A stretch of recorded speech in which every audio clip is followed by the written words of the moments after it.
Zee 24 तास एक पाऊल पुढे। जळगावातल्या घरकुल घोटाळा प्रकरणी पालकमंत्री गुलाबराव देवकर यांनी अटक होण्याची शक्यता निर्माण झाली आहे।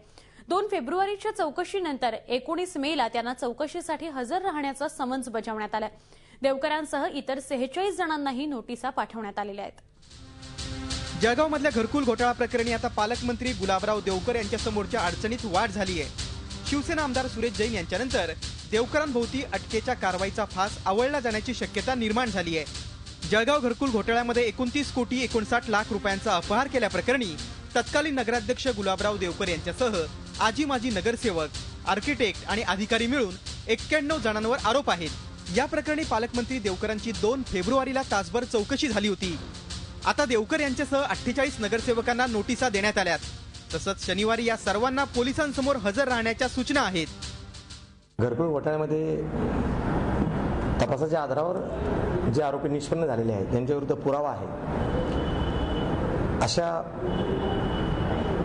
संशयित इस्मांना तपासी अंमलदार यांनी पुढील चौकशी कामी 19 तारखेला बोलवण्याबद्दल त्यांना समन्स देण्यात आलेले आहे। दुसरीकडे चौकशीला सामोरं जाण्याची तयारी नोटीस मिळालेल्या संशयितांची आहे। घरकुल घोटाळा प्रकरणी आपण निर्दोष असल्याचा दावाही त्यांनी केलाय। आधी संजय पाटील साहेब होते, त्यांनी बोलवलं त्यावेळेला आम्ही सहकार्य केलं। आताचे साहेब सिंधू साहेबांनी बोलवलं त्यावेळेला आम्ही जाऊन आलो आणि आम्ही तर सहकार्य करतोच आहोत ना। आमचं असं म्हणणं की याच्यामध्ये जे खरंच दोषी असतील त्यांच्यावर जो न्याय असेल त्यांना लागावा, पण जे निर्दोष असतील त्यांना यातनं वगळण्यात यावं ही आम्ही विनंती करणार आहोत। या बहुचर्चित घरकुल घोटाळा प्रकरणी जळगावचे मातब्बर नेते सुरेश जैन यांच्यासह 5 जणांना अटक झाली होती। त्यानंतर सध्या त्यांची जामिनावर सुटका झाली आहे। आता शनिवारी देवकरांना पोलिसांसमोर हजर राहण्याचे आदेश आहेत। त्यामुळे आता देवकरांना अटक होणार का आणि त्यांचं मंत्रीपद जाणार का असा सवाल उपस्थित करण्यात येतोय। झी 24 ताससाठी विकास भदाणे, जळगाव।